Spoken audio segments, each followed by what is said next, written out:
So good evening, everyone. So my name is Tiffany Borden, and I am the Project Management Institute Central Alabama Chapter's VP of Membership. And we would like to welcome you to our, I guess, first, well, at least first this year, Project Professionals panel. And I know we're rounding out the end of the year, but hey, if you want us to do another one, just let us know. So this is our project professionals panel. This is going to be a relatively very calm, not a really formal evening, but we do just want to have you guys the opportunity to meet professional project managers who worked in the industry. We have an opportunity to ask them some questions, and then we also will have the opportunity for you all to engage with the panelists and ask some questions towards the end of our program.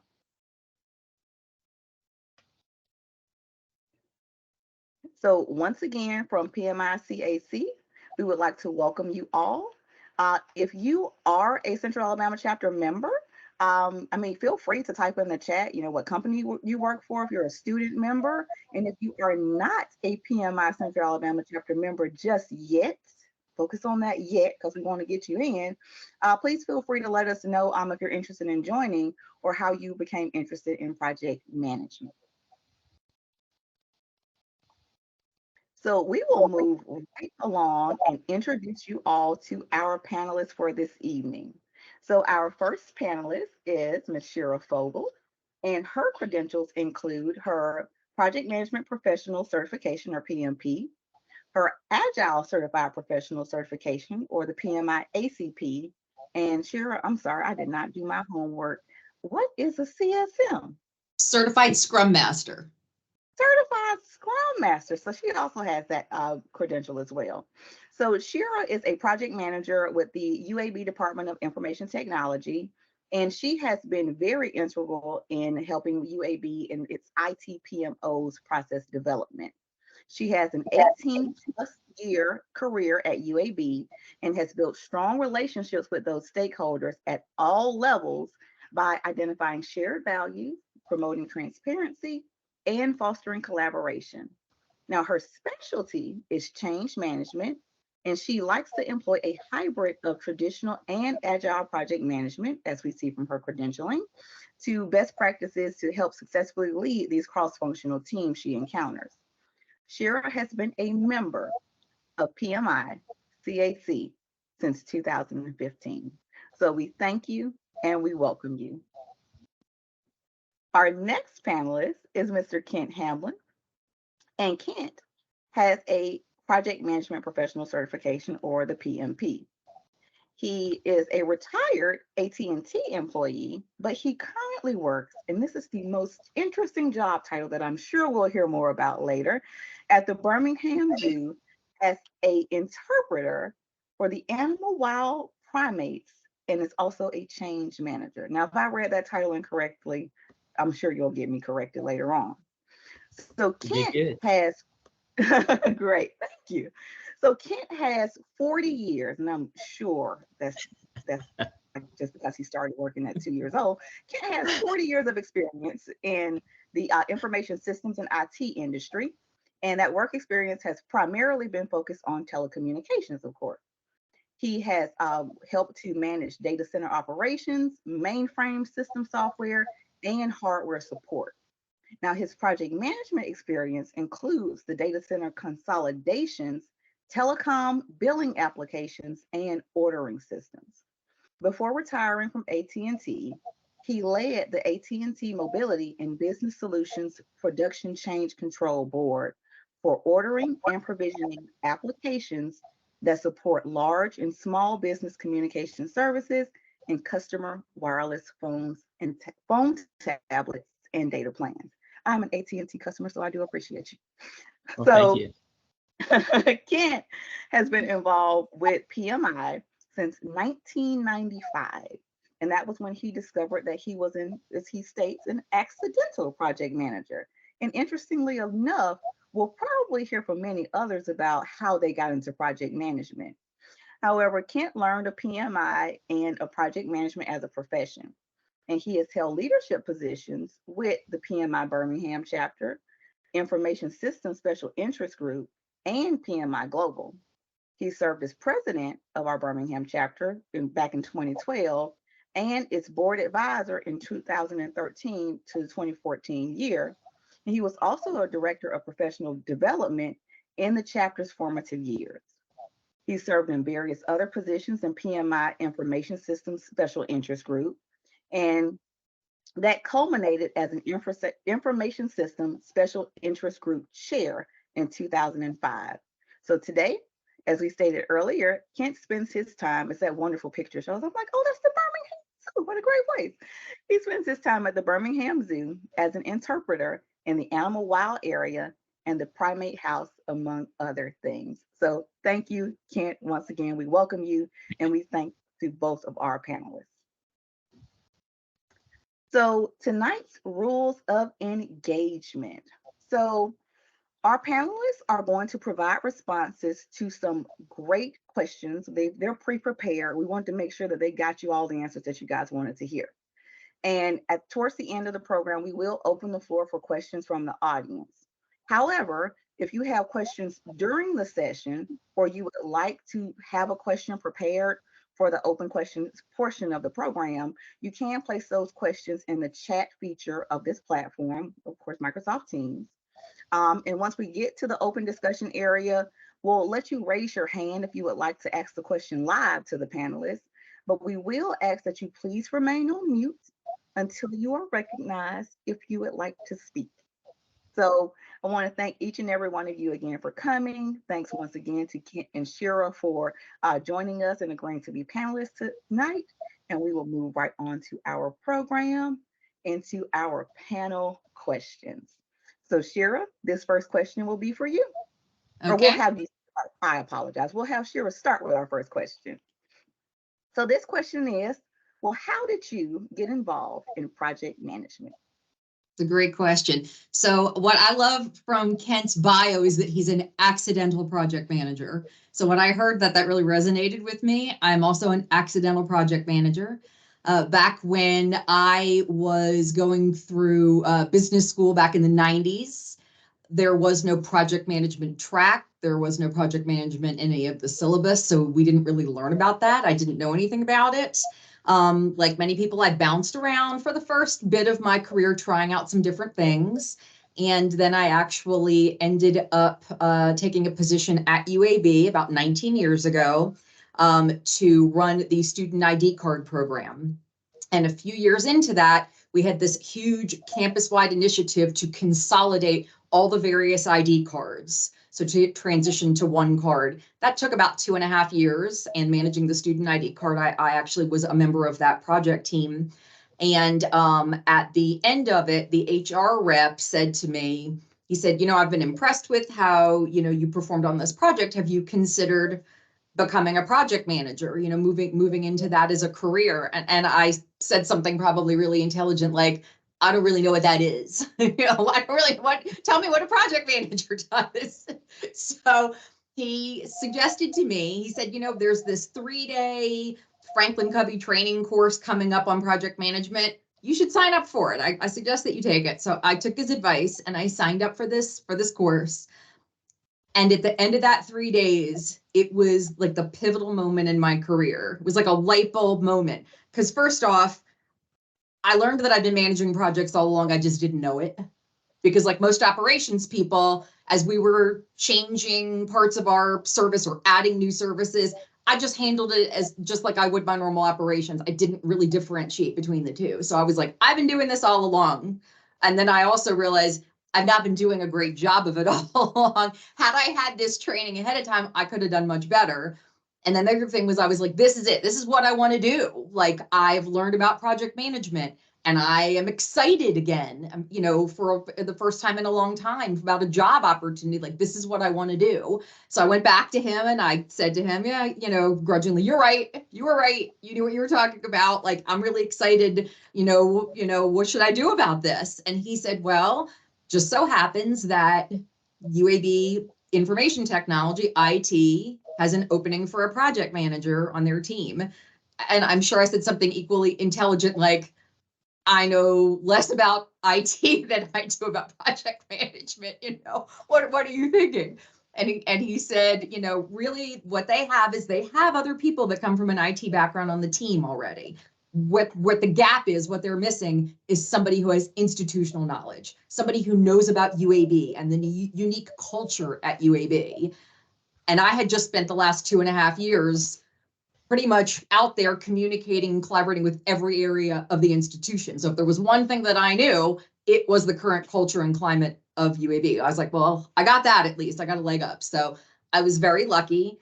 He knew the guy that was hiring for the position. He made the introduction. He introduced the two of us. I interviewed for the job a few weeks later, and that was just shy of 9 years ago. December 1st will be my 9-year anniversary. I have never been sorry. I've never been bored with this job. It's always exciting and interesting. And I know that this was the right move for me. Awesome. Thank you so much for that. And well, happy early anniversary. Thank you. So for those of you who may have been on the pre-portion of the call, I found out that Shira is actually going to be our December speaker. So go ahead and get registered for our December chapter meeting if that's available. However, one thing that I did not notice, and I want to check with my audience, I see Shira clearly on my camera, but half of your face is hidden. Oh. So could you raise your right hand? Raise your right hand for me. We'll bring it up to your face. I can't see it. Okay, so you need to move to your left. Just a slight shift, because I'm seeing just half of your face. So that's perfect. That's it. That is it. Yes. I'm like, oh my God. I feel like, I'm so sorry. This sneak peek for the December chapter meeting. It's okay. But thank you. I appreciate it. Thank you. We got you there. So Kent, we'll turn it over to you. And we know it was by accident, but if you would provide some more detail on how you got involved in project management. Sure.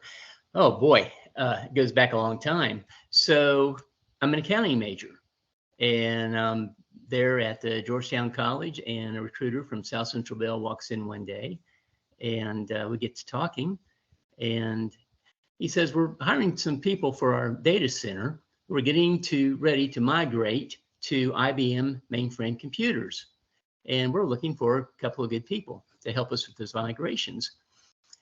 And I just looked at him. I'm an accounting major, no IT background, Fortran programming class. Okay, that was it. Again, this is back in the old days, about 1977. Anyways, they hired me. And I kind of scratched my head on that one. I said, okay, so I'm going to be installing mainframe computers. So I'll be wearing a tool belt and, pulling cable and all this stuff. Well, that's when I had an eye-opening experience. He told me, don't worry about it. We are the phone company. We will train you. And they did. My first 2 years at the phone company was almost all training. Getting familiar with the IBM mainframe environment and a bunch of other stuff. And then, of course, the South Central Bell environment. But what happened is there was a group of us that was responsible for all the data center equipment and hardware. And it was our responsibility to keep it up and running. And we were on call 24/7. And as we evolved into the IBM environment, we discovered that there were going to be a lot of software releases. There were also going to be hardware upgrades where we were adding additional tape drives or disk drives or printers and stuff that would require what we call sysgens or IO gens to help identify to the operating system the hardware we have out there on the floor. Well, this was my first exposure to project management, but I didn't know it as project management. All I knew was that I was putting a plan together to put stuff on the floor and to make sure that our vendors hooked it up correctly so that it would all come up come Sunday night and by Monday morning at the latest. Otherwise, my butt was in the frying pan. And so almost overnight, I learned scheduling. I learned change management. I learned risk management. And I'll tell you, risk management, I learned some of that the hard way. There's nothing, the worst sound that you can hear in a data center is dead silence. It's awful. If you want a sickening feeling in the pit of your stomach, if you're responsible for all that hardware and you walk in there and you can hear a pin drop, it's not a good feeling, not a good feeling at all. I was in a data center for 10 years. And again, learned all this stuff, basically all the fundamentals of project management. Had no idea that's what it was called. I was just doing the best planning I could possibly do to cover my butt, bottom line. After 10 years, I got transferred to Birmingham, and it was in the hardware acquisition group. And we did a lot of the vendor trials for new hardware and everything. And then we were responsible for various data centers that we did all the planning, the hardware for them, and all the ordering and all that good stuff. Well, I had all the South Central Bell data centers. So that included Kentucky, Tennessee, Alabama, Louisiana, and Mississippi. And there, I guess it was about 95, we started hearing this term project management, project managers being tossed around South Central Bell and Bell, well, it was Bell South by that time. And they brought in EDI to basically teach a curriculum on project management that would result in the Boston College project management certificate. And what we didn't know right off was that it would also prepare us to take that PMP exam for our certification. And as we got into this, and there was a very large turnout for this training, it was a couple things happened. Number one, it was an epiphany, like, oh my gosh, I've been doing project management for the first 20 years of my life with South Central Bell and Bell South. Never knew that's what it was called. Okay. And then, oh, there's this global organization, well, semi-global organization, mostly US at the time, dedicated to project management. And I thought, how cool is that?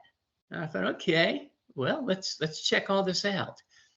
So I went through the curriculum. I sat for the exam, and I'll admit I did not pass it first time. I had to go back and retake, guess what section? Risk management. Okay.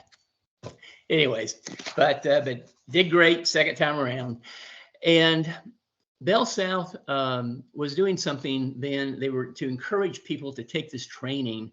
They were dangling a small carrot out there, offering, I think it's like $1,000 if you passed your PMP exam. Okay, so it's like, okay, cool. Probably one of the first time they had ever done anything like this, provide any kind of incentive to do the training. So from that point on, I decided to get over onto the software side. I've been on the hardware side almost all my life, hardware and operations. So I got involved on the software side with our carrier access billing systems. Basically, that's where we build the AT&Ts and the T-Mobiles and all those guys. And from that, I got more and more into projects involving software rewrites for ordering systems, and also eventually release management. And so if I wasn't involved with a major rewrite, then I was involved with release management, either for our character access billing, and then later on, as I moved into other areas for ordering provisioning systems for Bell South Mobility and Uverse, which was of course, the internet, but it was also the TV product that we offered at the time.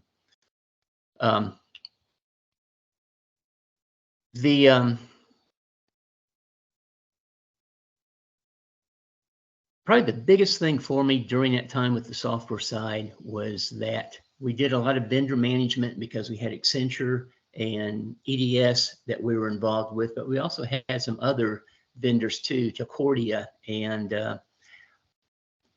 I think it was another company. It's called EDI, but it wasn't the EDI that offered the training. It's a different EDI.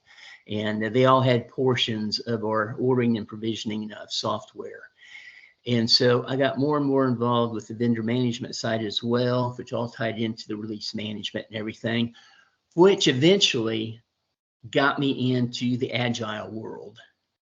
And because these guys were using Agile, Scrum, whatever, to develop their changes and the releases. And so the whole thing of project management, agile management, and everything just kind of unfolded out in front of me as I was spending my career here at AT&T. And so, bottom line, to wrap it up, that's how I got involved in project management, totally by accident. I was doing it, just didn't know I was doing it.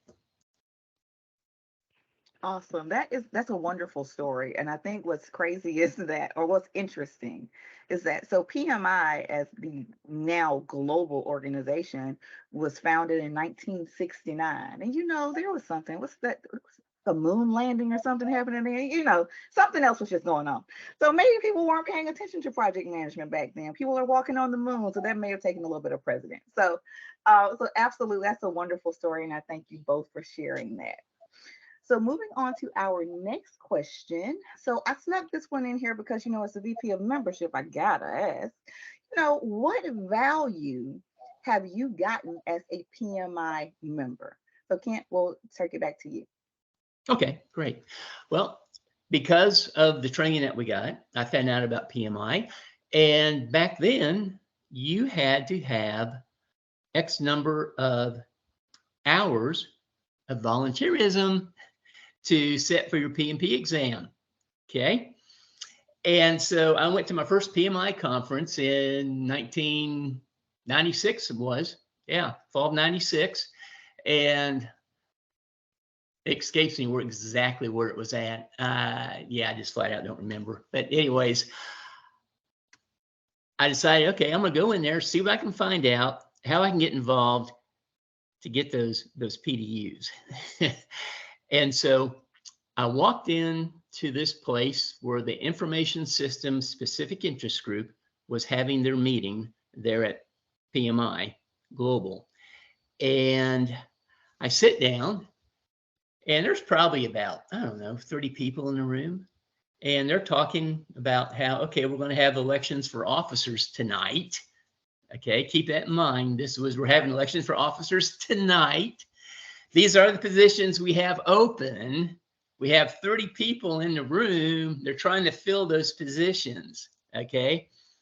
And so there was this guy, you may have come across him over the years. His name is Bill Stewart. And he's got a very nice consulting company out of Atlanta, Georgia, in Savannah. They do a lot of training and also a lot of consulting at the CEO levels. But Bill Stewart's sitting there, we're talking and everything. And he said, look, tell you what, you take professional development and I'll take marketing. And we'll get this thing going together. I said, hey, sounds good to me. So we walk out of there. I'm director of professional development for what is soon to become the largest specific interest group in PMI.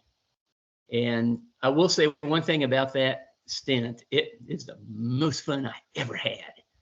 The Information Systems Specific Group was one of the best organized project management organizations within PMI, and we had a blast.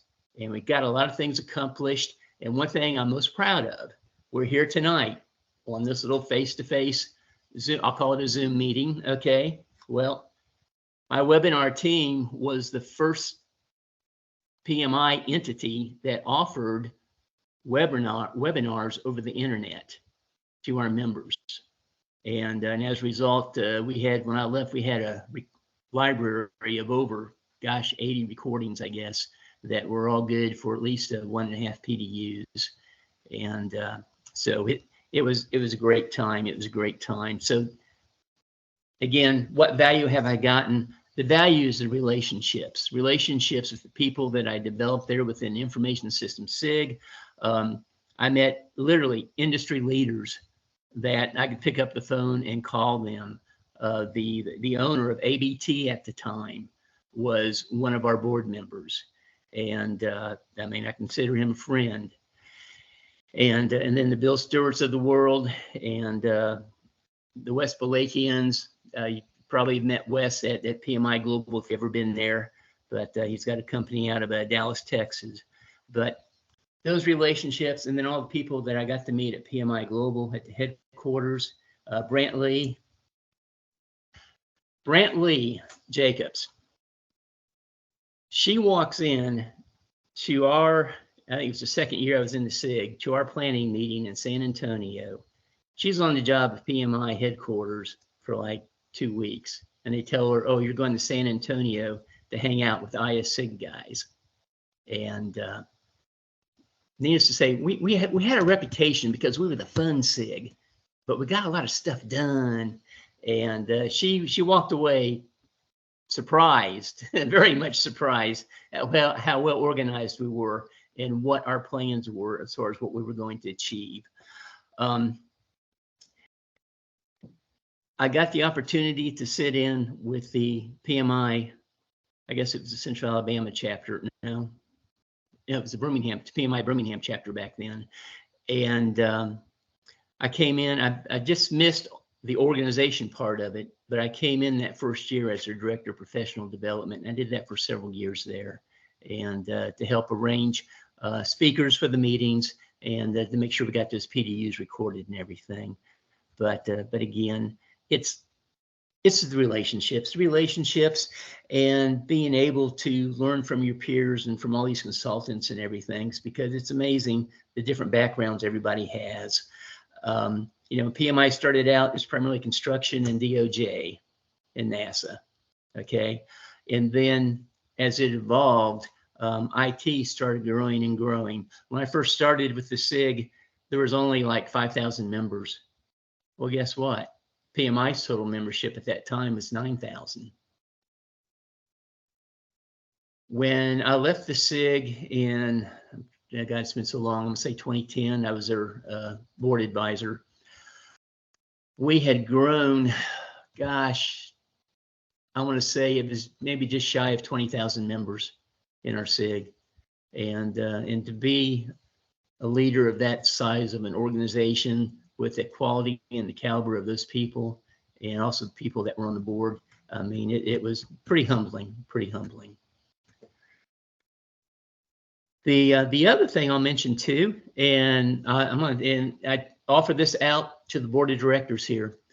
PMI has a leadership development class, and I know it's going through some revisions over the year, but I'm proud to say that I was a graduate of the 2007 class, and I highly recommend that if you're going to stay involved with PMI, that you go through that class. You'll learn a lot. You'll also, again, develop a lot of good relationships with people, literally, from all over the world.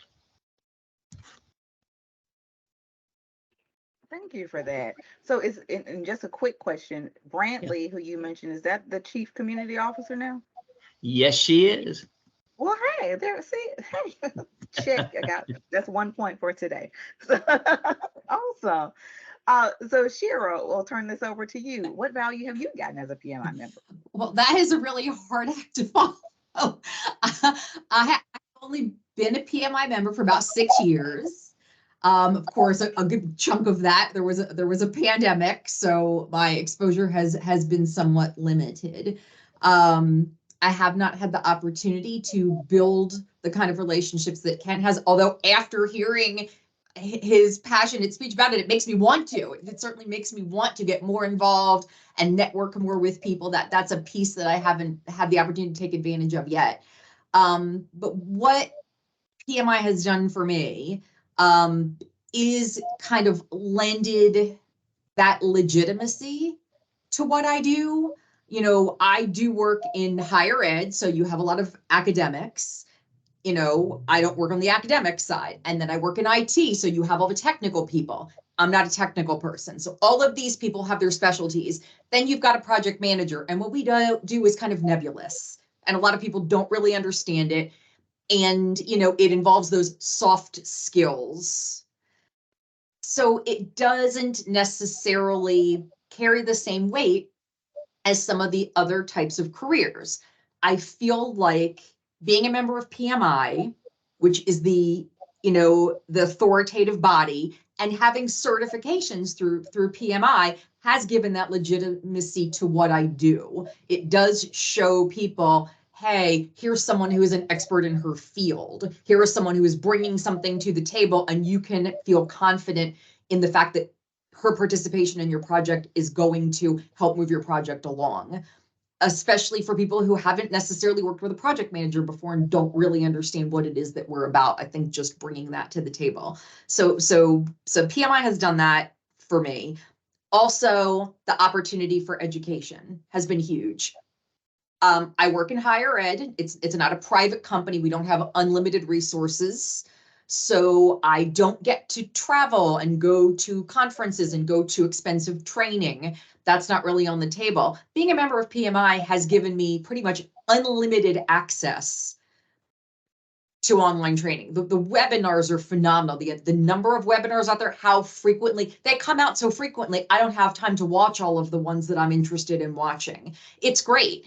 And it's affordable because my membership gives me access to all of those webinars. I can do them live, and if it doesn't work in my schedule, they record them and you can watch them back recorded later. So it's amazing. So this has helped me because I don't necessarily have the opportunity to travel and go to training and get out there as much as I would like. It gives me the opportunity to stay current on industry best practices because I know I'm getting that best in class training at a price that, you know, as a higher education, as a public sector, employee, I can afford to do.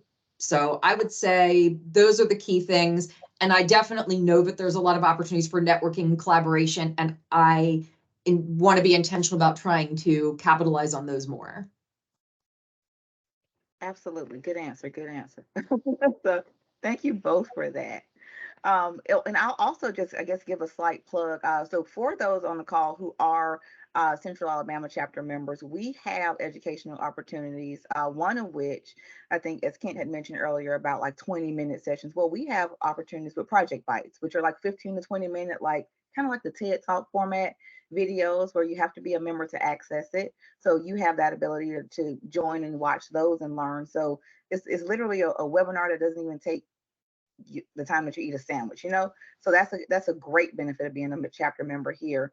But also we have our partnership with IIL, which is the International Institute of Learning, and that gives us the opportunity, and I appreciate our incoming president putting those links in the chat for us.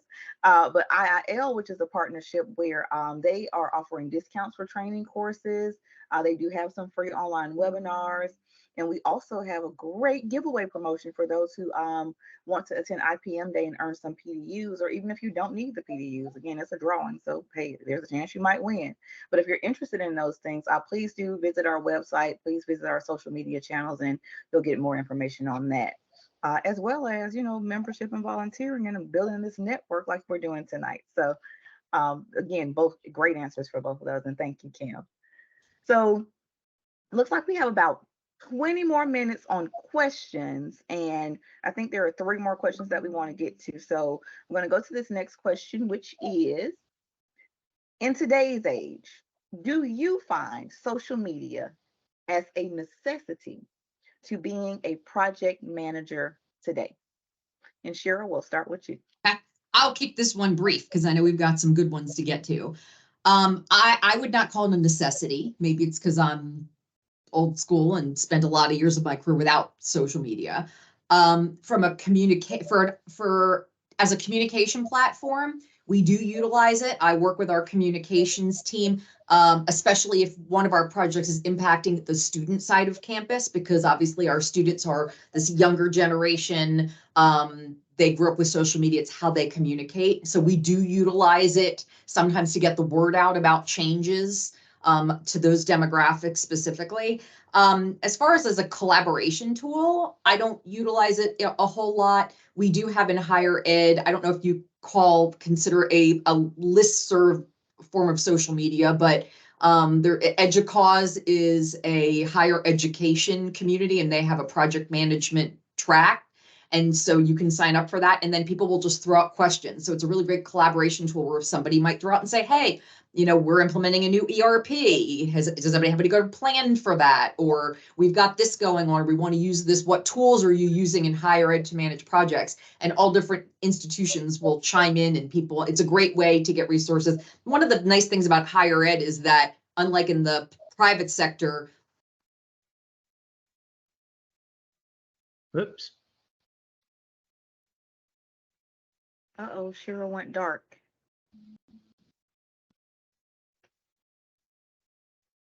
Shira, can you hear us? Well, technology is great when it works. Of Uh, course, of Kent, course. I'm Sure. gonna let you jump in, and I'm gonna see if I can just send her a quick message. But if you, I like to try to answer that Sure. question there. Okay. Wow. Um, I would say the answer is it depends on your work environment. Uh, back before I left AT&T, we were just starting to explore utilizing social media to promote the company more so than our projects. Um, it with social media, you need to be careful as far as what it is you want to promote out there. And with AT&T and with the customer impacting applications that we had, a lot of that stuff you want to keep internal until you're ready to release and everything's going to go smooth.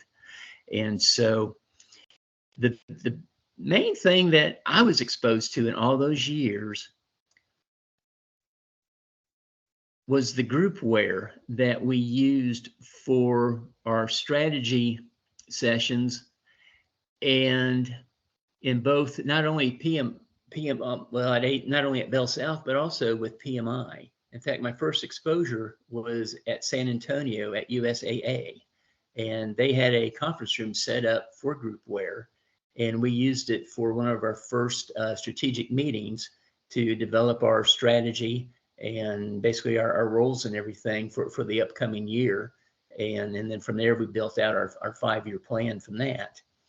And so anytime that you've got a tool that utilizes groupware to help you develop your requirements or your strategy for your teams or for your organizations, by all means, that it's some really good stuff to use. And there's so many options out there today compared to what there was, say, 10 years ago. And I mean, this is what we're using today is just one example, I'm sure. So I see Shara's back. So, hey, well, we can let her finish up here. My apologies. My power went out in the middle of it. Like the whole house went dark. Well, no, Shira, it was the fact that you're on essentially a social media platform software, and you were talking bad about social media. There you go. That is what I get. I'm now on my phone, so Okay. hopefully I'm not my face is not halfway cut off. Now I'm just gonna hold my phone. And I will promise that when we do the December chapter meeting, I will be doing it from the office at UAB. No dog, no power outage. There we go. Okay, did you want to finish up your response to the question? I don't know where I was, so I think I'm good. Let's move on. So to piggyback off of the statements that were before, project managers do have fun. So I mean, we can all laugh at this. So I mean, everything's not going to work perfectly. So we have to learn how to laugh, how to pivot, how to learn, and how to grow. So again, you saw it happen live. So here we are. So, but we'll move on to our next question. And that question is, so to each of you, what are some tips you can share for managing stress as a PM? And you know what, Shira, I'm going to kick it back to you and let you go first on this one. Well, first I would say, don't take yourself too seriously. Well, I actually do have a real answer to this. My first thought is, how do you manage stress? Avoid it whenever possible. Just like risk, plan for it. I know the things that stress me out, and so I try to mitigate those up front. So for example, I do not like the feeling of being unprepared. So before all of my meetings, I review the meeting notes from the previous meeting. I might review any communications that have happened since the previous meeting. I pull any documentation up and have it ready so that if someone asks a question, I can easily access what I need. So that makes me feel more comfortable and less stressed out about those, interactions. I also get very stressed out about disorganization. It's important for me to kind of know where I can find things and keep myself organized. Now, I don't care about other people's disorganization, but my own self, I keep myself very organized so that I can mitigate issues. Of course, you have to pivot when they come up, but and the other thing I will say about avoiding stressful situations is ask for help if you need it. Don't feel like it's all on you. If you don't know something, or if you get overwhelmed by something, just say something. Your team wants you to be successful. Your leadership wants you to be successful. You being successful is a their investment in you is paying off. So I always feel like if I don't understand something, it's okay for me to say, hey, I'm not sure that I'm getting this. Can we go back through it? Can we talk about it a little more? Ask the technical people, ask the leadership, ask whoever you need to. And then as far as actually dealing with stress when it can't be avoided, I say everybody is different. For me personally, one of the things that I can do is to step away from whatever it is that's stressing me out. Even if it's for 5 or 10 minutes, if I can go take a walk around the block, just get up away from my computer, away from my desk. Obviously, you can't do that if you're in the middle of a meeting. I take some deep breaths, try and just refocus my mind. But if I can, I walk away for a few minutes. Like I said, everybody has something different. I happen to, for whatever reason, Josh Groban. If I get stressed out, I listen to Josh Groban's and I am way back calm again. Something about his voice does it for me. So my suggestion is figure out what it is that can bring you back down when you're feeling overwhelmed and stressed out, and just make sure that you have quick access to that when you need it. Thank you for that. And Kent, we'll turn that question over to you. Okay. I agree 100% with everything that she said, and I would add alcohol to that. Just teasing. Okay. Probably the key thing that I took away from what Shira said was don't ever, ever be afraid to ask for help. I guarantee you there's going to be a time you're going to land on a project and you're going to be so far underwater, you don't even know where the next air bubble's coming from. And don't ever hesitate to ask for help. Help comes in all forms and fashions. Okay, it can come just knowledge, gathering some knowledge from your peers that you're working with. Okay, to help you become more comfortable with the project. It could be once you get into it, you realize that you're horribly understaffed. Well, don't hesitate to ask, hey, I need some more bodies here, and this is what I need for them to be doing or capable of doing. And if we can't get them, then some things are going to have to change here. Either we're going to have to lengthen the schedule out here, not being that big of a rush to get this thing done, or maybe we just need to chop it up into smaller pieces for now. But the other thing too is make time for yourself. Okay, and keep in mind, it's not just you. Odds are you've got a family out there, and you probably have a spouse. Make time for them. Okay, don't get so wrapped up in work that you ignore them. And I've seen this happen so many times. Have a release for yourself during the day. Might be, as Sheriff mentioned, just getting away from it. Go take a walk. Okay, learn how to meditate. Folks, let me tell you, it took me a while to learn this, and I wish I would have learned it a lot sooner, but learn how to meditate. Learn how to do your deep breathing exercises. Count to 5 as you take in that breath. Hold it for a count of 5. Exhale it for a count of 5. Wait for a count of 5 till you breathe it back in again for that count of 5. It makes a big difference. It really does. And it's amazing how something as simple as that can help you clear your head and calm this down too. Learn how to meditate, take a walk, have your favorite tunes, and have an exercise routine. A lot of us get glued to our desk, and make some time to go to the gym, make some time to do something in your home. Okay. For myself, it's been Pilates. I was mat Pilates for a long time. I now go to the studio here with the reformer machines. I swear by it. After all these years, I'm actually seeing a 6-pack come back underneath all the folds. But and also having a pet can help, right? Absolutely. So, So there's a lot of things you can do to manage your stress, and I think between Shara and I think we've done a pretty good job of covering them. Thank you both so much for that. I really like that that taking time to step away from yourself, because that, or for yourself, that really does make all of the difference. So as we just heard from one of our panelists and from our other panelists as well earlier, they like being prepared.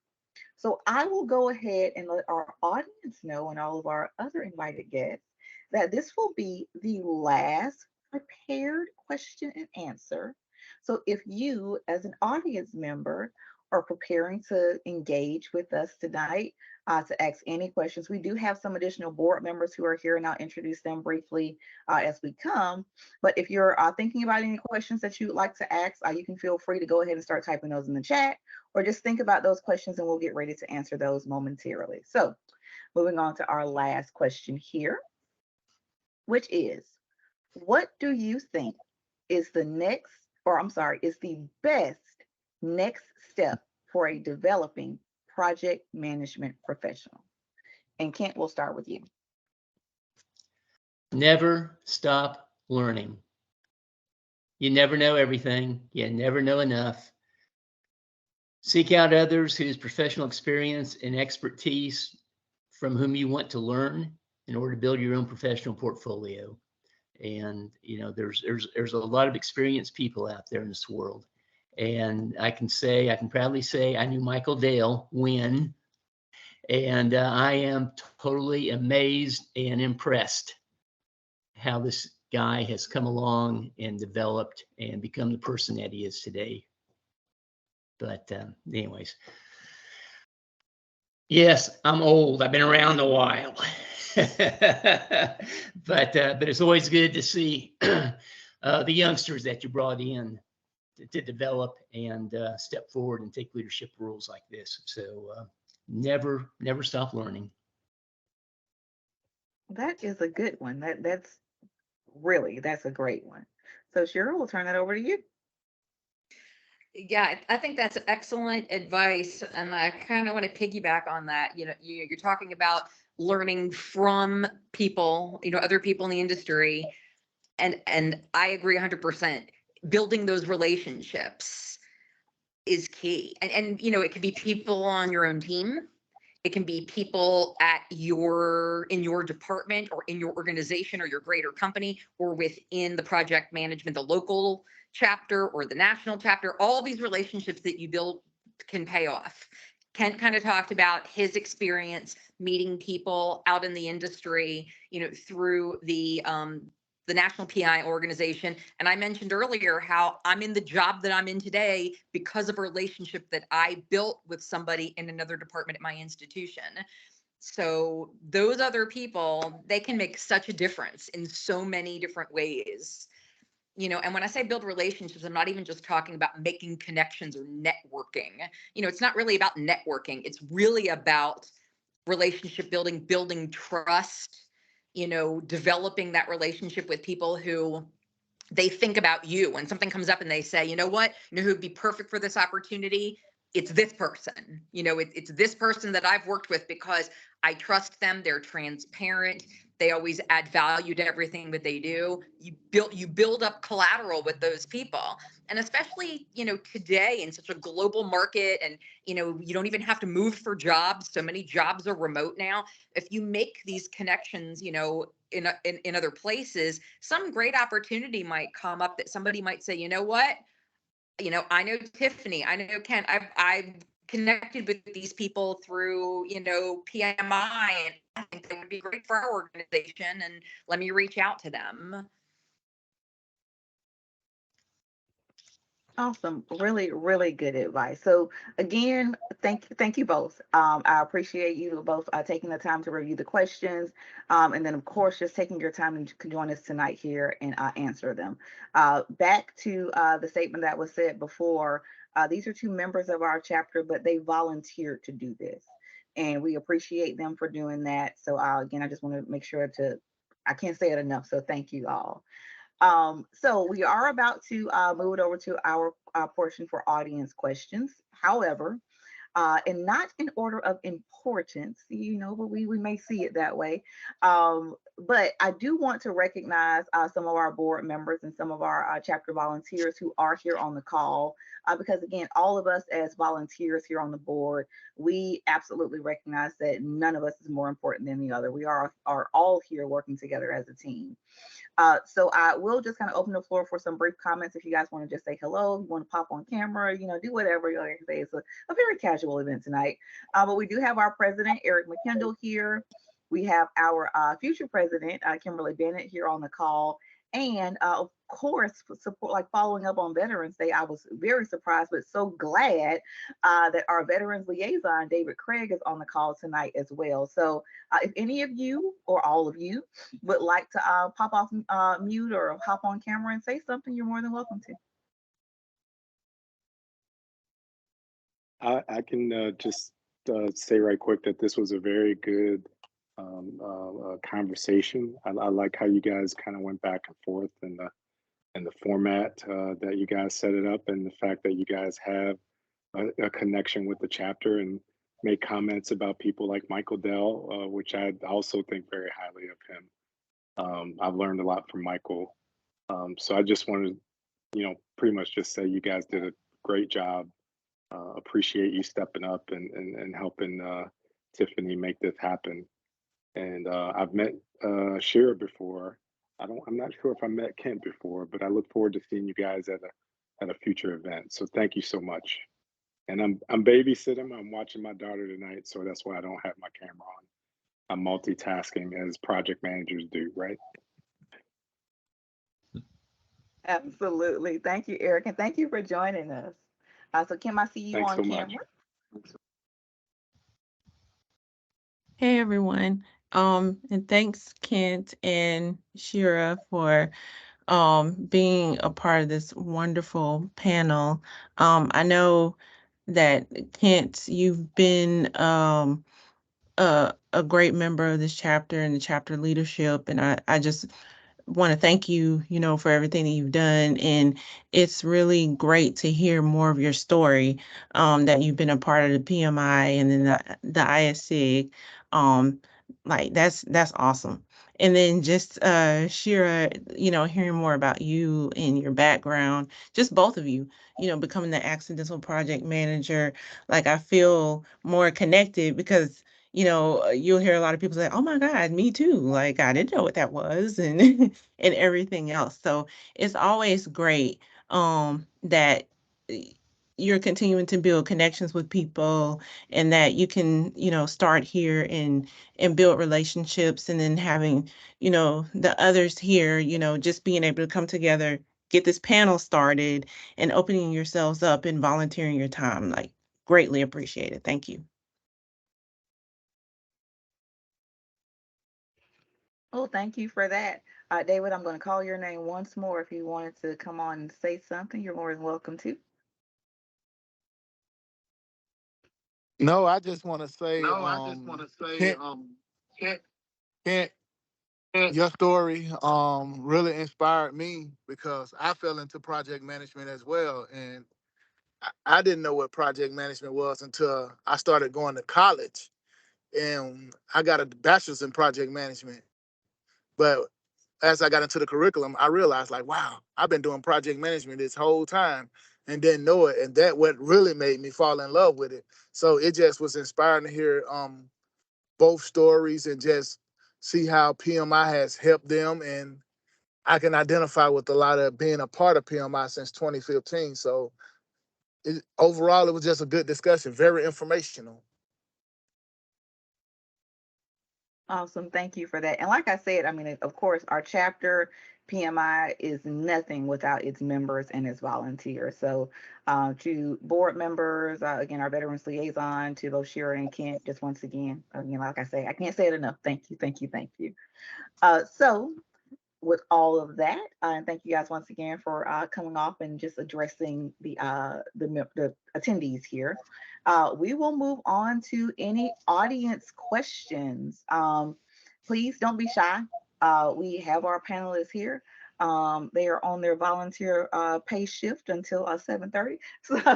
So we would love to continue to engage with you all. So if you have any questions, just once again, you can feel free to type them in the chat. Or if you would like to come off mute and share your thoughts or extra question live, you're more than welcome to do that also. So we'll allow just a couple of moments for you guys to think of a question.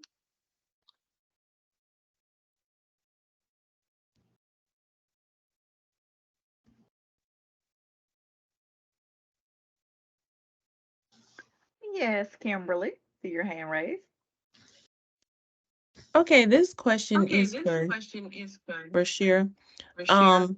I know you mentioned earlier about some of the things that you do to prepare yourself because you kind of want to keep from having like gotchas, so to speak, when you go into meetings. Are there any other tips and tricks that you have that you can share with us that you use to kind of, I guess, help with like planning or time management? I do have one actually, because I think what came up earlier was about the multitasking, watching the baby and attending the meeting at the same time. So obviously, one of the things that project managers are known for is being good multitaskers, and you see people put on their resume, one of my strengths is multitasking. I was always like, multitasking, this is a great thing. And I actually watched a training video that made a big impact on me a few years ago. And it explained the difference between multitasking and switch tasking. I didn't understand the difference until I watched this. So multitasking is a good thing. It pretty much equates to, I have the ability to manage more than one project at a time. You know, I have the capacity to be responsible for multiple things. Switch tasking, on the other hand, means I'm working on this thing and then somebody asks me a question. So I stop and I answer them. And then this email pops up and I deal with that. And then I remember I have this other thing to do and I go run and do that. And what I learned is that it's a lot less effective to do it that way. And you feel like you're doing the right thing. Okay, well, if something comes across and it seems like it's more important, I stop what I'm doing and I work on that. And what I learned is that's not necessarily the case. If it's an emergency, of course, you know, if your CIO comes and if you get called to the CIO's office, you stop what you're doing and you go.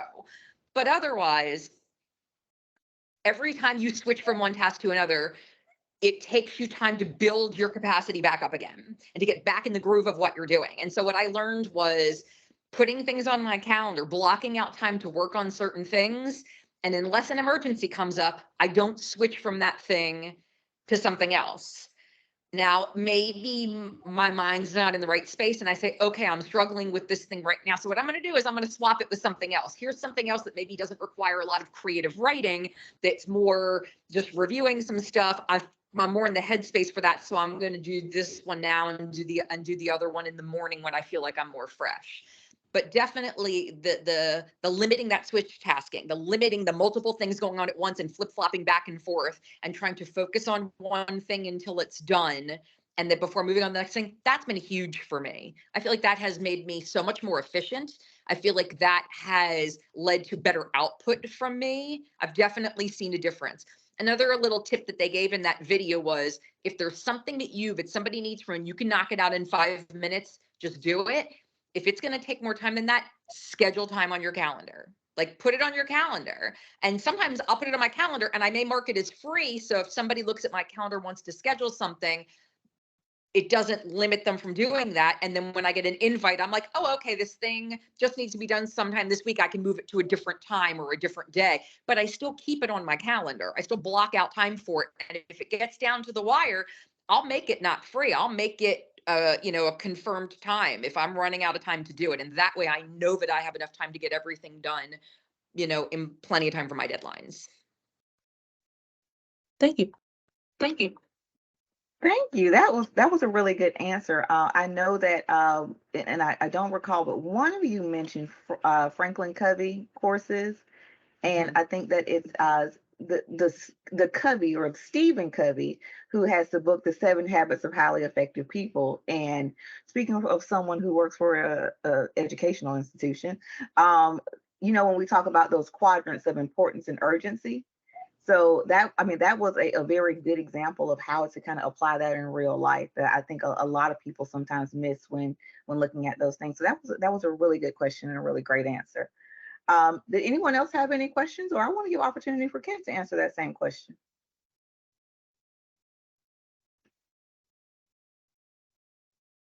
Did you just toss me under the bus? I did. I really did. I was just like, that bus is rolling, so hey, let's just put them in. But so the question was, I guess some things as far as like how you and I'm sorry, Kim, I'll let you restate your question. Okay. Yeah. No. I recall the question. I'm good. Okay. Yeah. Okay. Good. Because now she was under the bus too. Oh gosh, you have to remember I retired in 2017. Let's see here. No, seriously,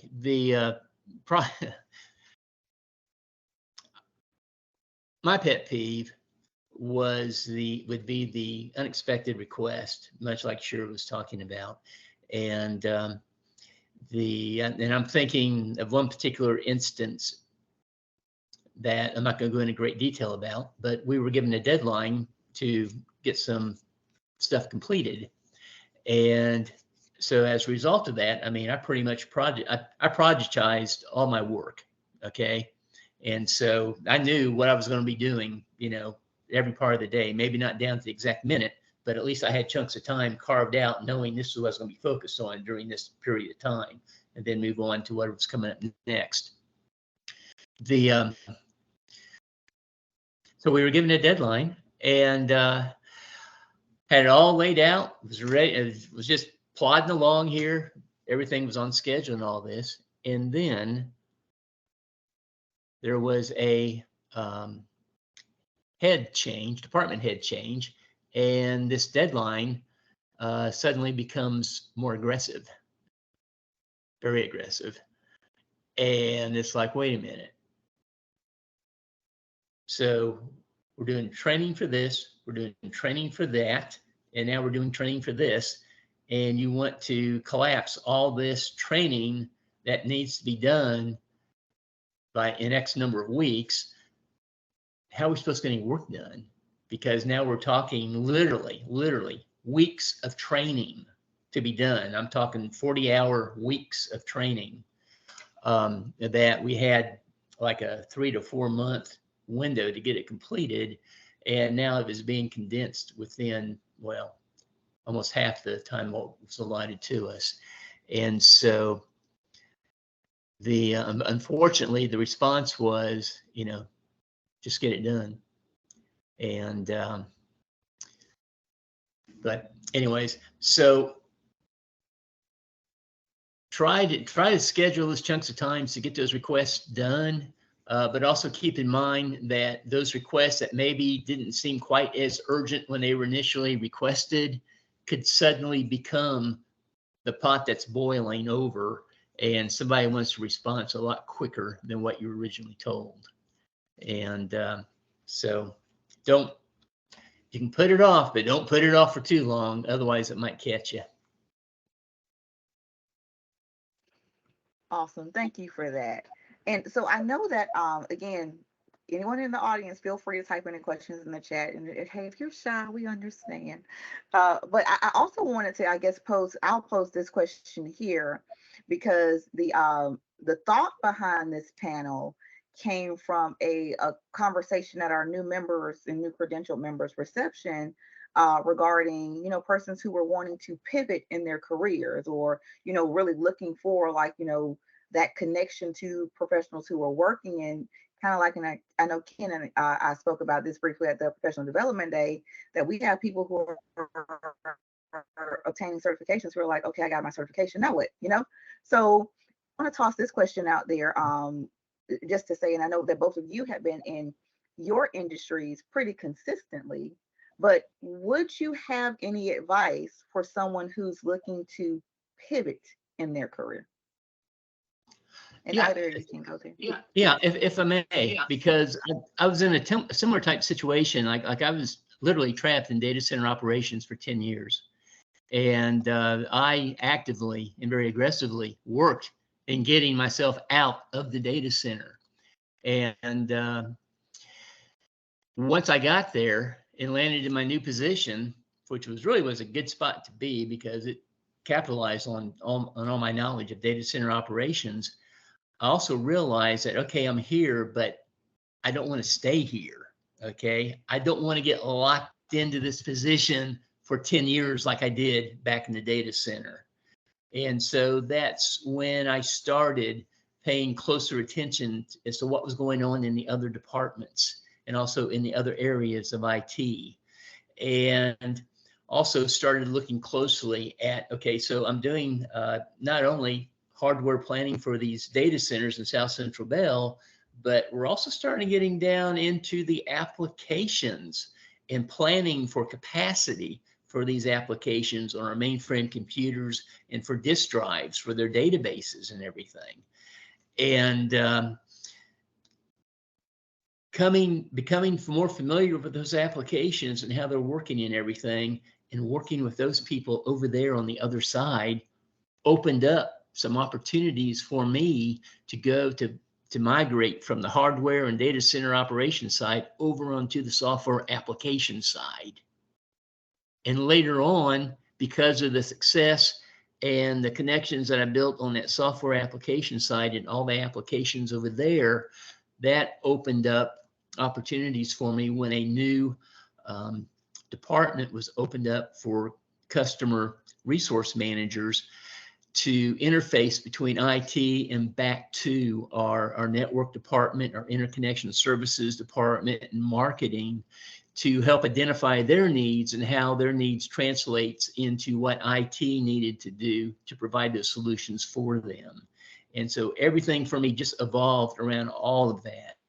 So don't be afraid to look around and see what else is going on in your company, in your department, in the other departments that you serve. And you just never know where that next opportunity may pop up from. Thank you. Shara, did you have anything to add? Yeah, one of the things that I love about project management is, granted, I'm a project manager in higher ed. Knowing something about higher ed, having some experience is helpful. I'm a project manager in information technology. Having some knowledge about information technology is helpful. However, I didn't start out in higher ed. I didn't start out in IT.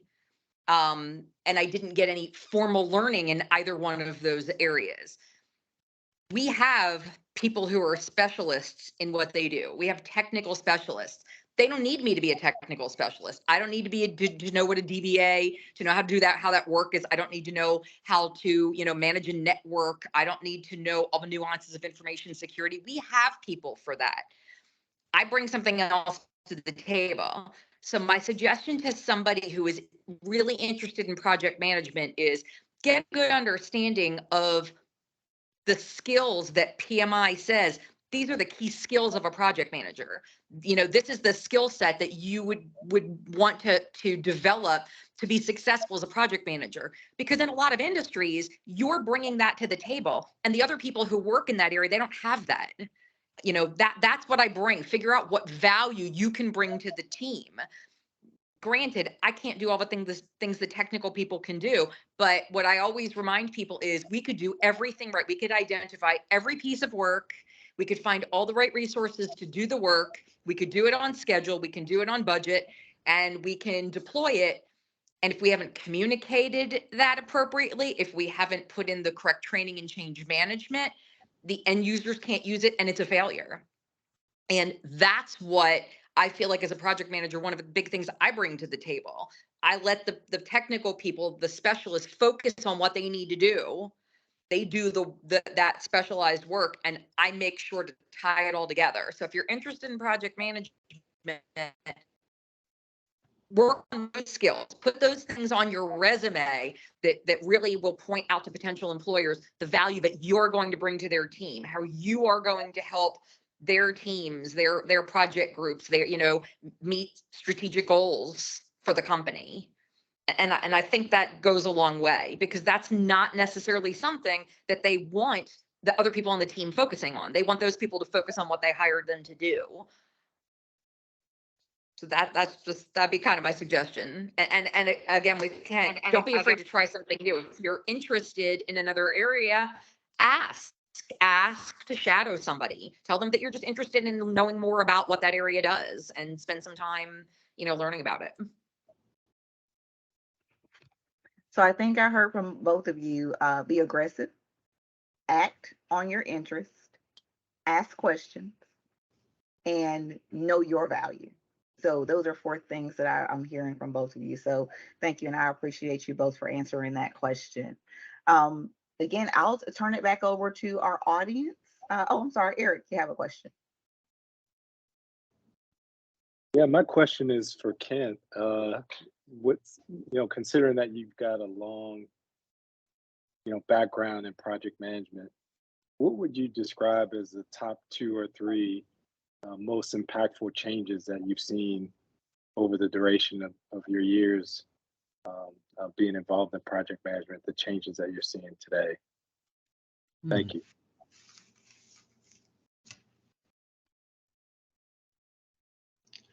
Number one, I'm amazed at the tools that have become available to us. Even something as simple as, to me, this is simple, but way back when, this was very complicated and complex to do. In fact, when we did our first webinars, we hired a company out to do literally the physical recording of them and everything. And but anyways, so yeah, number one, the tools, the evolution of the tools here has been just unreal. And also, I guess the what word am I looking for here? The enterprise tools, where everything's so interconnected now, okay, and not just standalone. All right. Used to be we had MS Project. Okay, well, it was great. Well, you got to send a file, an email or something, or print it off and distribute it to everybody on the team. Say, here it is. Well, now with enterprise tools, you've got it all right there for everybody to look at it when they want to look at it, and then be able to report their time against it. And all this is just mind blowing. The other thing too is the shift in seeing the importance that's being put on a couple of things. Number one, the soft skills that we talk about, the ooey gooey stuff. Leadership, the emphasis on leadership as a project manager. Now, some people, you think that'd be intuitive, but back when you were a project manager, you weren't really looked at or regarded as a leader. And in a lot of cases, and just like in the case of a lot of our managers, we sorely lacked in leadership skills as we know them today. And what I've observed and I've learned over the years is that, yeah, you can be a low-level manager. Yes, you can be a project manager. But by golly, if you're a leader, you'd be surprised who's going to listen to you and who's going to follow you and support you in what you think is the right thing to do, regardless of your level.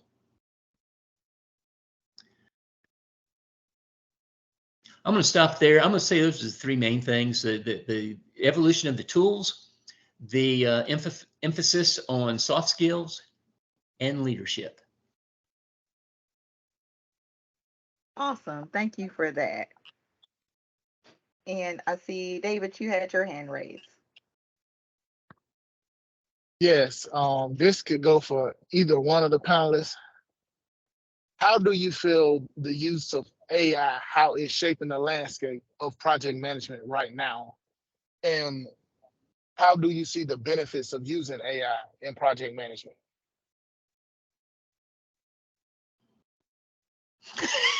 I'm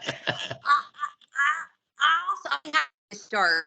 So I am just learning. I have in fact made this the focus of my training plan for this year, to become knowledgeable about AI in general and how it's going to impact project management. One of the things that I am going to be looking at for our team, I'm very excited about the possibility of using an AI tool to help with meeting notes. That's one of those things that are incredibly important because it's important to document what is said during a meeting, both for posterity, so people can look back at it, and for people who maybe weren't able to attend. But it's also something that can be incredibly time consuming on the part of the project manager, who's taking the notes and then maybe watching the recording back. So sometimes between all of that, for a 1 hour meeting, I might spend 3 hours just getting that all together. And to hear that there is a tool that can listen in on the meeting, give us a summary, and then document the action items, I am beyond excited to see how that's going to work. So one of my goals for this year for our team is to investigate some of these tools and maybe see what I need to do to get a trial, license for that and test them out and put together a proposal to be reviewed by our newly formed UAB AI committee, who of course has to review and approve anything before it can be used, to see if we could potentially utilize those tools to help manage such a, I don't want to say mundane task, but kind of a mundane task of documenting notes, meeting notes. You know, In the I was process sitting of in. doing that, That's right. That's right. oh, I was just saying, in the process of doing that, I know a couple AI tools. Well, I know a lot of AI tools, but specifically for your use case, if you can send me a message, I can send you some different tools that you guys can trial, because I use AI right now and I've been using it for a Fabulous. while. So I can give you some good tools that will help you with your research. I would love that. I would love a jumping off point. So I am starting from somewhere, somebody who has some experience. So thank you. I will definitely reach out to you. David, was that you presenting there on the Professional Development Day on the AI tools? I see the others nodding their heads. Yes, it was. Yeah. Okay. That's what I thought. I was totally amazed by that little tool as far as the note taking and everything. I thought, man, that is pretty cool stuff. The other thing I was would on say, the front row of that presentation. So. I was in the back row. But pay attention. See what comes out of PMI. I think you're going to be seeing a lot of stuff coming out here from PMI, and also on. I've got a LinkedIn feed. Well, my LinkedIn, I've got a lot of folks I'm connected to via PMI, and it's really interesting to see the volume of articles and stuff that are coming out regarding AI, how it's being used, how it's being abused, whatever. But I mean, I think everybody still has a lot of questions, and it's going to be interesting to see where this is going to take us down the road here. Yeah, I just did an interview for PMI Global, so be on the lookout for that. I'll let you guys know when they drop, but I did an interview yesterday. One of the content creators from PMI reached out to me, and it's a story that they did on AI tools. So that's something that's gonna be dropping probably in the next couple of weeks, but I'll let you guys know. There you go.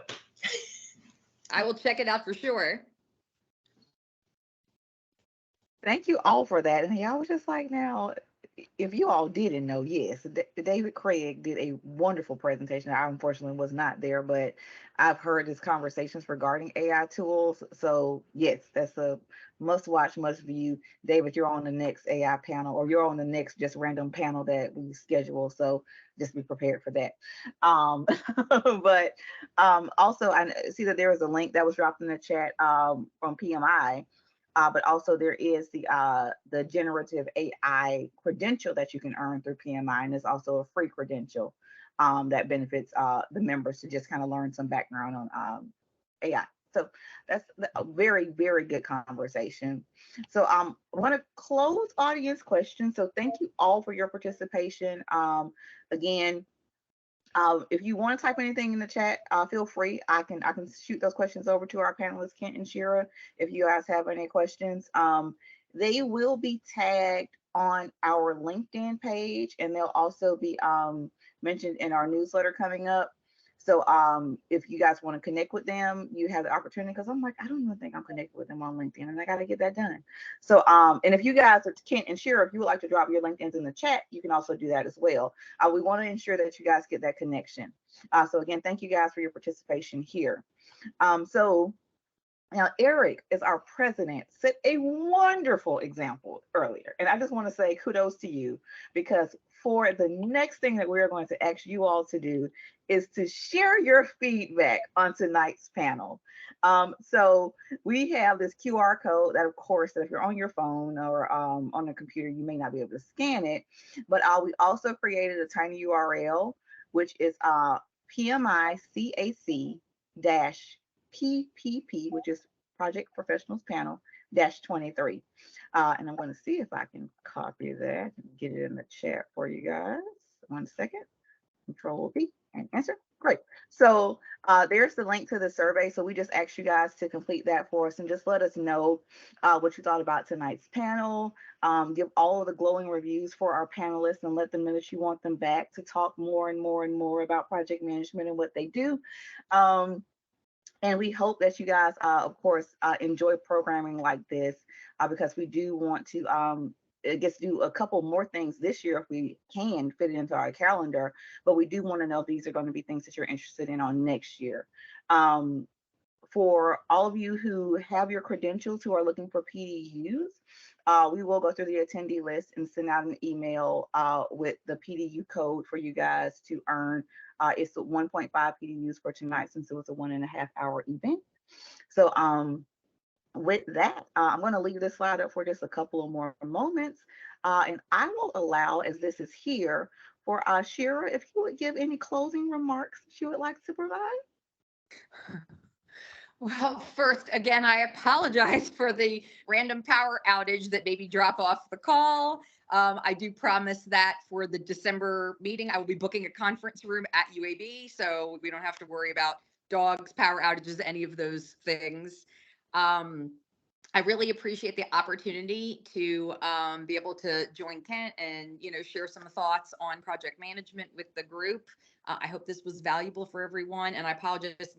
I'm on my phone, I can't necessarily put my contact information up, but I think you had it in the presentation. So please feel free to reach out to me if anyone, if there's anything that I can do for you, any questions I can answer, anything you want to chat about. I would love to hear from you and connect to you. Thank you so much, Shira. Thank you. And Kent, I'll open the floor for you to give any closing remarks. Okay, well, I would say, since everybody's project managers here, if you've not been involved actively with the chapter in a leadership role, I would encourage you to become engaged. It's an excellent learning experience, and I promise you, you're going to meet some very good and exciting people in this profession. And you'll find that you'll have a lot in common with them, and you're going to have a lot of fun. Also encourage you to look at the opportunities that PMIHQ advertises. You'd be surprised. There's more opportunities out there than what you would think. And it's probably one of the most worthwhile things that I ever gotten myself involved in. And so I just encourage you to get involved with the chapter and with PMI Global. Thank you so much for that. So just once again, for all of the attendees and also to Shira and Kent, we just want thank you thank you for joining. Thank you for agreeing to be here on the panel. For Kent and Shira, I will be in contact with you guys because we do want to provide you a token of appreciation. It won't be a check, but it'll be something, just to say thank you guys for participating with us tonight. And as advertised, I did say that we would have opportunity for some PMI swag giveaways, and we have some leftovers from our new member event. So for the attendees that are here tonight, I'm going to put your names into just one of those random generators, and I will be shooting you an email along with a wonderful flyer that says that, hey, you want some PMI Central Alabama chapter swag. So please be on the lookout for that. But I will also share in email communication Again, once again, the PDU code, but I'll also copy a link to the survey here if you all weren't able to get this tonight. So with that, hey, look at us. We are right on time. And I want to just say thank you all for joining us, and y'all have a good night. Thank you. Thank you. You too. Thank you. Thank you.